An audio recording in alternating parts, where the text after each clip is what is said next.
میرے محترم دوستوں بزرگوں، استغفار کی کثرت کیا کرو۔ استغفار کی کثرت سے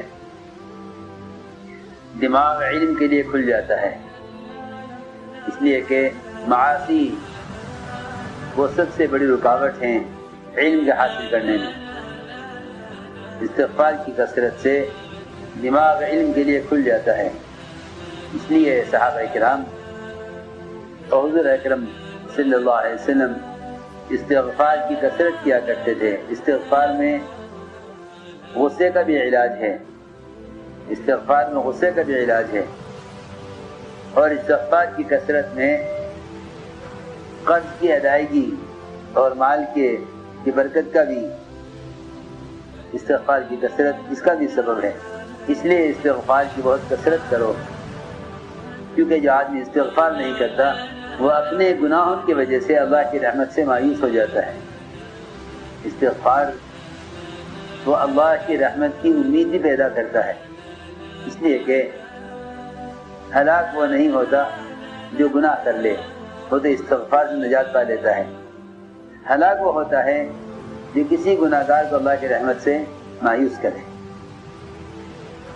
اس لیے استغفار آدمی کو رحمت سے مایوسی سے بچ جاتا ہے، اور استغفار آدمی کو اللہ کی رحمت کو امیدوار بناتا ہے۔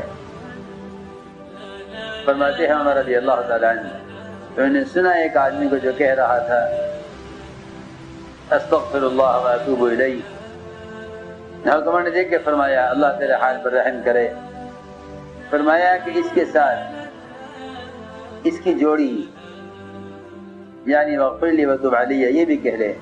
وہ کہہ رہا تھا صرف استغفر اللہ و اتوب الیہ، فرمایا کہ اس کے ساتھ اس کو بھی جوڑ لے وغفر لی وتوب علی۔ شعبی کہتے ہیں کہ علی رضی اللہ تعالیٰ نے فرمایا مجھے تعجب اس شخص پر جو کہتا ہے میں ہلاک ہو گیا حالانکہ نجات اس کے ساتھ ہے۔ پوچھا گیا علی رضی اللہ عنہ کہ نجات کیا ہے؟ فرمایا استغفار کا کرنا نجات ہے۔ ابو درداء فرماتے ہیں رضی اللہ تعالیٰ عنہ کہ خوشخبری ہے اس شخص کے لیے جنت کی، یہ جنت ہے اس شخص کے لیے، یہ اس شخص کے لیے جنت کا وہ درخت ہے جس کے تنے کی موٹائی کو کوئی چل کر پار نہیں پورا نہیں کر سکتا، یا اس کے سائے کو تیز اڑنے والا پرندہ بھی اس کے سائے کو قطع نہیں کر سکتا۔ اس کے لیے وہ درخت ہے جنت کا جس کے صحیفے میں تھوڑا سا بھی استغفار پایا جائے، جس کے اعمال نامے میں تھوڑا سا بھی استغفار پایا جائے، اس شخص کے لیے جنت کا درخت ہے۔ طوبیٰ وہ کہتے ہیں کہ اس کے تنے کی چوڑائی کو اگر ایک اونٹ پیدا ہونے کے بعد چلنا شروع کرے تو چلتے چلتے چلتے چلتے بوڑھا ہو کر ختم ہو جاوے، مگر ایک چکر اس کے تنے کا پورا نہ کر سکے۔ یہ اتنا سایہ اس کا وسیع ہے، اتنا سایہ وسیع ہے کہ تیز پرندہ اڑنے والا اگر اس کے سائے کو ایک مرتبہ قطع کرنا چاہے تو پورا نہیں کر سکتا۔ یہ درخت اس شخص کے لیے ہے جس کے اعمال نامے میں تھوڑا سا بھی استغفار پایا جائے۔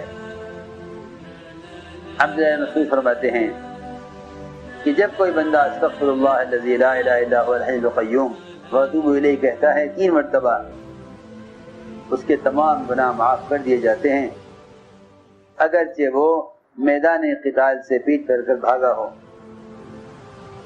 فرماتے تھے عبداللہ مسعود رضی اللہ تعالیٰ عنہ کہ اگر تم لوگ جان لو کہ میں کتنا گناہ گار ہوں اور اس میں میرے گناہوں کا علم ہو جاوے تو میرے پیچھے 2 آدمی بھی چلنا پسند نہ کریں۔ یہ ان کے تواضع کی بات ہے۔ اور فرمایا کہ اگر تو میری حقیقت معلوم ہو جائے تو تم میرے سر پر مٹی ڈالا کرو، اور یہ فرمایا کہ میری تمنا یہ ہے کہ اللہ میرا ایک گناہ معاف کر دیں اور اس گناہ کے معاف ہونے کے بدلے میں مجھے گوبر کا بیٹا کہہ کر پکارا جائے تو مجھے یہ نام زیادہ پسند ہے۔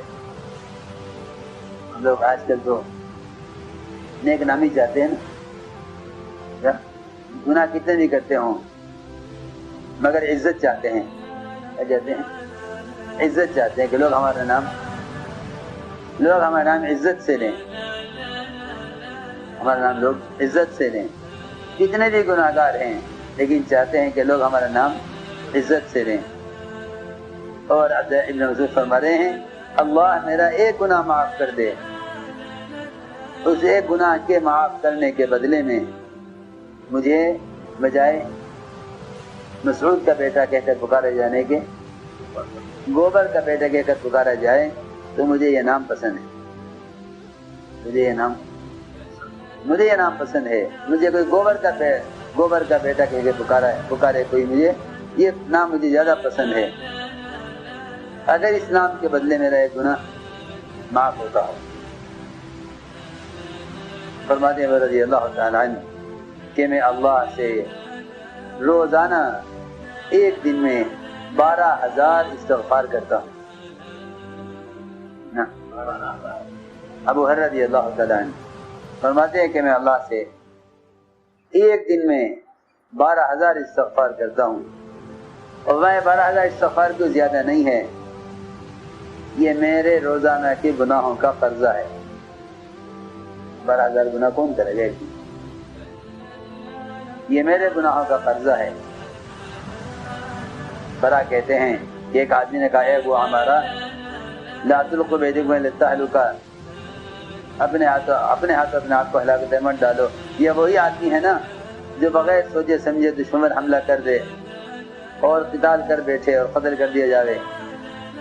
فرمایا نہیں، اس سے وہ آدمی مراد نہیں ہے،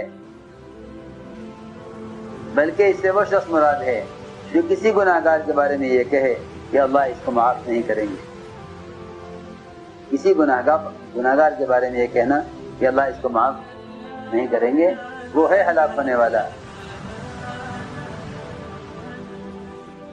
اللهم صل على سيدنا مولانا محمد وعلى آل سيدنا مولانا محمد كما صليت على إبراهيم وعلى آل إبراهيم إنك حميد مجيد. ربنا ظلمنا أنفسنا وإن لم تغفر لنا وترحمنا لنكونن من الخاسرين. اللهم إنا نستغفرك ونتوب إليك. اللهم إنا نستغفرك ونتوب إليك.